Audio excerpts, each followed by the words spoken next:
ତାପରେ ଗୁରୁ ବାକ୍ୟ ଗୁଡା ସମସ୍ତେ କଣ ଜାଣିଛନ୍ତି? ନାଇଁ ଗୁରୁ ତ ଆମର 24 ଗୁରୁ ଭିନ୍ନ ଭାବରେ, ସେଥିରେ କିଛି ନାହିଁ। ଏଥିରେ ବ୍ରାହ୍ମଣ କ୍ଷେତ୍ରରେ ବର୍ଷ ସୂତ୍ର କିଛି ଯାଏ ଆସେ ନାହିଁ।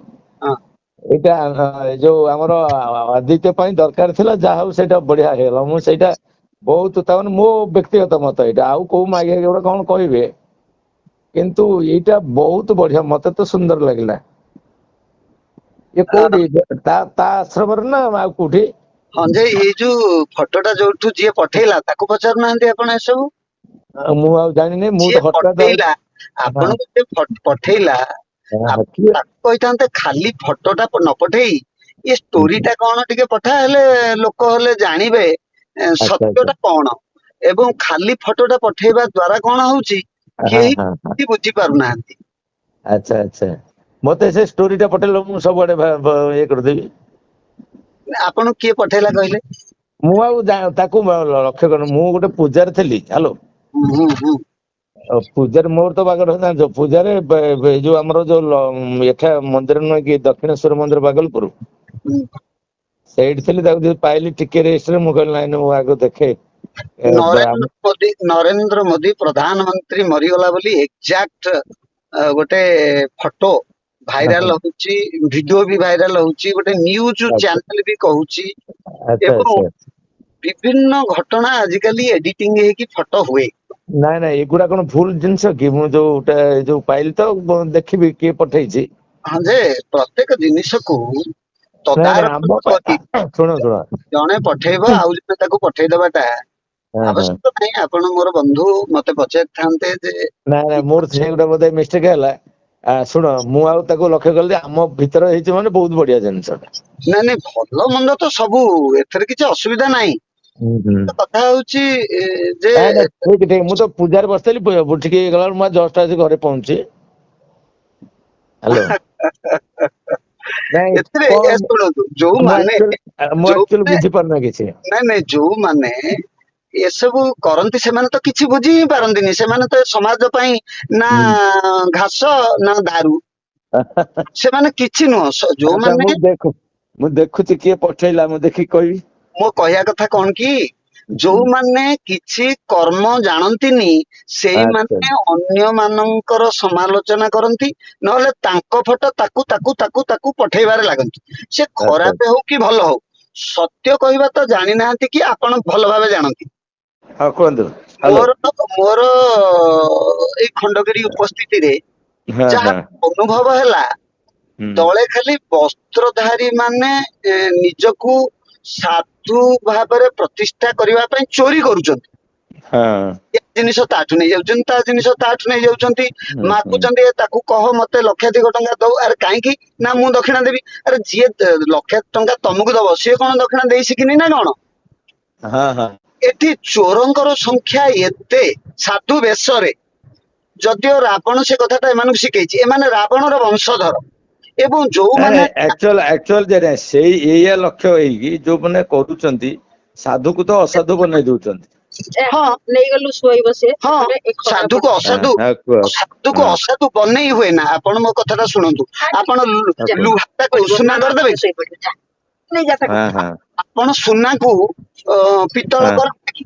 ସାଧୁକୁ ଅସାଧୁ କେମିତି କରିଦେବେ? ଅସାଧୁଟା ନା, ଅସାଧୁ ସବୁବେଳେ। ଯିଏ ହଁ ହଁ ଅସାଧୁ, କୁହନ୍ତୁ, ତା ଆଚରଣରୁ ସିଏ ଅସାଧୁ। ମୋ ହୁଁ କଥାଟା ହୁଁ, ବୁଝନ୍ତୁ। ଆପଣ ଜଣେ ବ୍ରାହ୍ମଣ ଲୋକ ଏବଂ ଆପଣଙ୍କର କିଛି ତ ଜ୍ଞାନ ଅଛି ସମାଜ ପ୍ରତି। ଅଛି ଅଛି ଆଉ ଅଛି, କେମିତି ଆପଣଙ୍କର କିଛି ଜ୍ଞାନ ନାହିଁ କଣ ଆମେ ଆପଣଙ୍କ ସାଙ୍ଗେ ହୁଁ ସମ୍ପର୍କ ରଖିଛୁ? ହୁଁ ମୁଁ ନିହାତି ଅଯୋଗ୍ୟ ଲୋକମାନଙ୍କ ସହିତ ମୋଟେ ସମ୍ପର୍କ ରଖିନି। ଏବଂ ହୁଁ ଅଯୋଗ୍ୟ ଲୋକ ମୋ ସାଙ୍ଗେ ରହିପାରନ୍ତି ନାହିଁ। ହୁଁ କାହିଁକି ହୁଁ ନା ସେମାନେ ସତ୍ୟକୁ ସ୍ୱୀକାର କରନ୍ତିନି। ହୁଁ ସେମାନେ ଚୋରି କରିବା ଶିଖିଛନ୍ତି। ହୁଁ ସେମାନେ ଗନ୍ଧିଆ ମନ୍ଧିଆ କାମ ଶିଖିଛନ୍ତି। ଆମେ ହୁଁ ସେଗୁଡା କରି ଶିଖିନୁ, ଜନ୍ମ ଆଜି ବି କରିବୁ ନାହିଁ। ଆପଣ ହୁଁ ହୁଁ ଗୋଟେ ମୁହୂର୍ତ୍ତ ସେ ଜିନିଷ ପାଇବେନି। ଏବଂ ହୁଁ ଏ ଯୋଉ ଫଟୋଟି ଭାଇରାଲ ହଉଛି ଯୋଉ ଉଦ୍ଦେଶ୍ୟରେ, ହୁଁ ହୁଁ ଯଦି ସେ ଉଦ୍ଦେଶ୍ୟ ସତ, ତାହେଲେ ଏତ ଗୋଟେ ମହତ କାର୍ଯ୍ୟ। ହୁଁ ଏବଂ ମହତ କାର୍ଯ୍ୟକୁ ମହତ ହୁଁ ଭାବରେ ପ୍ରକାଶ ନ କରି ତାକୁ ଗୋଟେ ଖାଲି ଫଟୋଟାକୁ ଭାଇରାଲ କରିବା ଦ୍ଵାରା ଲୋକ ତ ହୁଁ କିଛି ହୁଁ ବୁଝିବେନି। ଲୋକ ଭାବିବେ ଏମାନଙ୍କର ନିଜସ୍ୱ ପ୍ରଚାର ପାଇଁ ଏସବୁ ଚାଲିଛି। ହୁଁ ହୁଁ ଚାଲୁ, କିଛି କଥା ନାହିଁ। କିନ୍ତୁ କେହି କିଛି ବୁଝୁନାହାନ୍ତି। ଏଇଟା ସବୁଠୁ ହୁଁ ଗୋଟେ ବଡ ଦୁଃଖର ଘଟଣା। କେହି କିଛି ବୁଝୁନା। ଗୋଟେ କଥା ଆପଣ ଦେଖନ୍ତୁ, ବର୍ତ୍ତମାନ ସମାଜରେ ସାଧୁତା କଣ ସେ କଥାଟା କେବଳ ସତ୍ୟ ରକ୍ଷା କରିବା ହିଁ ସାଧୁତା, ଏତିକି ବୁଝିଯା।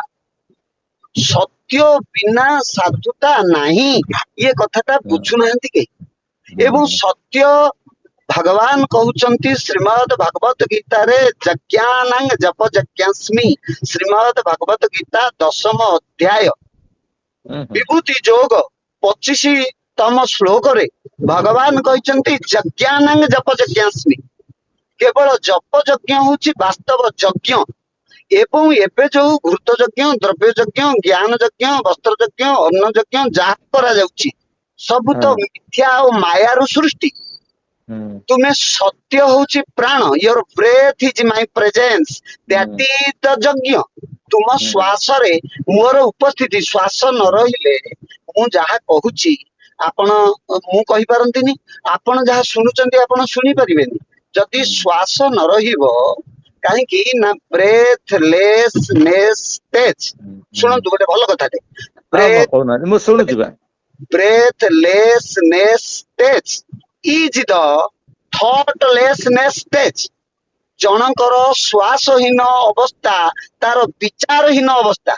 ଜଣେ ହୁଁ ବ୍ୟକ୍ତି ଯଦି ନିଜ ବିଚାରରେ ସତ୍ୟରେ ନିଷ୍ଠ ଭାବରେ ନିଜକୁ ରଖିବ, ସିଏ ଏତେ ଅନ୍ୟ କଥା ଉପରେ କାହିଁକି ଦୃଷ୍ଟି ନିକ୍ଷେପ କରିବ? କେବଳ ଗୋଟିଏ କଥା ସିଏ କରିବ, ସମାଜ ହୁଁ ଯେତେବେଳେ ଭୁଲ ବାଟ ଦେଇକି ଗତି କରିବ ସେତେବେଳେ ଦୁଇ ପଦ କଥା ସିଏ କହିବ, ଆପଣ ମୋର ବନ୍ଧୁ, ମୁଁ ଆପଣଙ୍କୁ କହିବି ଭାଇନା ଆପଣ ଭୁଲ ବାଟରେ ଯାଉଛନ୍ତି, ହୁଁ ମତେ ଉପଲବ୍ଧି ହେଲା, ଆପଣ ହୁଁ ବାଟକୁ ଫେରନ୍ତୁ।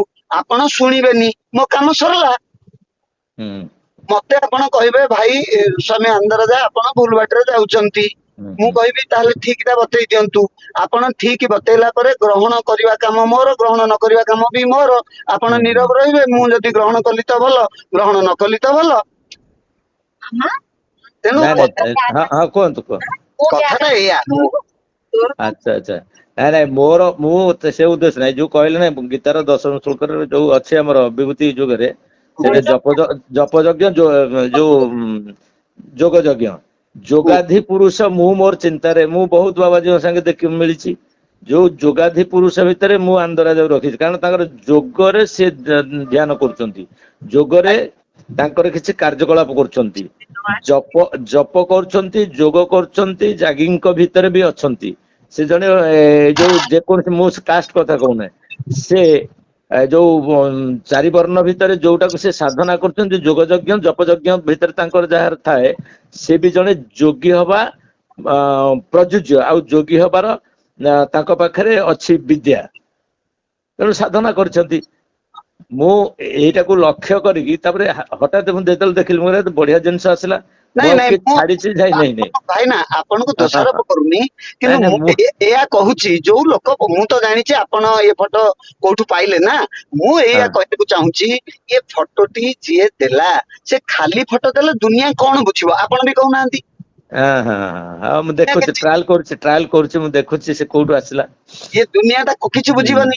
ତେଣୁ ଆଚ୍ଛା ଆଚ୍ଛା ଆମେ ଏବେ ଏଇ ଯୋଉ କଥା ହେଲେ, ଇଏ କଥାଟା ଭିତରେ ଯୋଉ ସାର ତତ୍ଵଟା ରହିଲା, ହୁଁ ସେଇଟାକୁ ମୁଁ ଭାଇରାଲ କରିବି, ଦେଖିବେ ସବୁ ଏବେ ଫଟୋ ସାଙ୍ଗେ ମିଶେଇକି କରିଦେବି, ଦେଖିବେ ଲୋକ କହିବେ ଆରେ ନାଇଁ ନାଇଁ ଏଇଟା ଠିକ।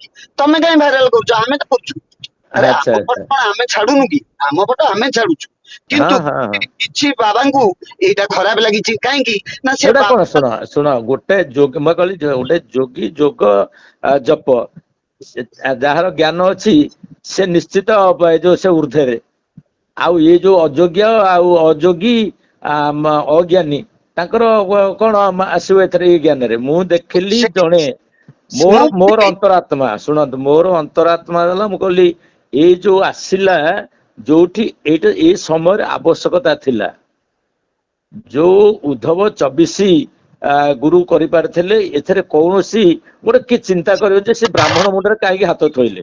ବ୍ରାହ୍ମଣ ହୁଅନ୍ତୁ, କ୍ଷତ୍ରିୟ ହୁଅନ୍ତୁ, ବୈଶ୍ୟ ହୁଅନ୍ତୁ, ଶୂଦ୍ର ହୁଅନ୍ତୁ, ଯଦି ସେଇ ଷ୍ଟେଜକୁ ଗଲେ, ସେ ପ୍ରତ୍ୟେକ, ସେ ତ ଶିବ ମୁଣ୍ଡରେ ହାତ ଦେଇପାରିବେ, ସେ ତ ବ୍ରହ୍ମାଙ୍କ ମୁଣ୍ଡରେ ହାତ ଦେଇପାରିବେ, ସେ ତ ବିଷ୍ଣୁଙ୍କ ମୁଣ୍ଡରେ ହାତ ଦେଇପାରିବେ, ସେ ମାତାଙ୍କ ଲକ୍ଷ୍ମୀ ମୁଣ୍ଡରେ, କାରଣ ସେ ଯୋଗ୍ୟ ସନ୍ତାନ। ମୋ କଳ୍ପନା ଇଏ। ଆଉ କିଏ କୋଉଠି ମାଧୁର୍ଯ୍ୟ କଣ କହିବ ସେଥିରେ ଆମର ଭାଇ ଫରକ ନାହିଁ। ଆପଣ ସିନା ବୁଝିଛନ୍ତି ବୋଲି ନାଇଁ ନା ସମସ୍ତେ। ମୁଁ ବୁଝେ, ଶୁଣ ଆଉ ଯାହାର ହେଇଥାନ୍ତା ମୁଁ ଦେଖିଲି ଆମ ସର୍କଲ ଭିତରେ ମୁଁ ଯାହାକୁ ଅନ୍ତରାତ୍ମାରୁ ଭଲ ପାଉଛି, ସେ ଏଇ ଯୋଉ ଜିନିଷଟା ଆସିଲା କାଳେ କିଏ କଣ କହିବ, ମୋ ପାଖକୁ ଆସୁ ସେ ପ୍ରଶ୍ନ, ମୁଁ ତାକୁ ପଚାରିବି ସେ ବ୍ରାହ୍ମଣ ଗୋଟେ ତ ଆସିବ, ଜଣେ ବ୍ରାହ୍ମଣ ମୁଣ୍ଡରେ କେମିତି ହାତ ଥୋଇ ପାଇଲା, ସେ ଆରେ ତାର ଉଦ୍ଦେଶ୍ୟ ଅଛି ସେ ତାଙ୍କୁ ଶିଷ୍ୟ ଗୁରୁ କରିବ, ସେଥିରେ ଅସୁବିଧା କିଛି ନାହିଁ। ମୋର ବର୍ତ୍ତମାନ ମନ ହବ ମୁଁ ଆନ୍ତରାଜଙ୍କୁ ଗୁରୁ କରିବି, ଆଉ ଯିଏ ଆସିବ ତାପରେ ତ ତାର କଣ ହେଲା, ମୋ ପ୍ରିନ୍ସିପଲ ହଉଛି ଏଇଆ। ଠିକ ଠିକ। ଆଉ କଣ ହେଲା ଖବର କୁହ?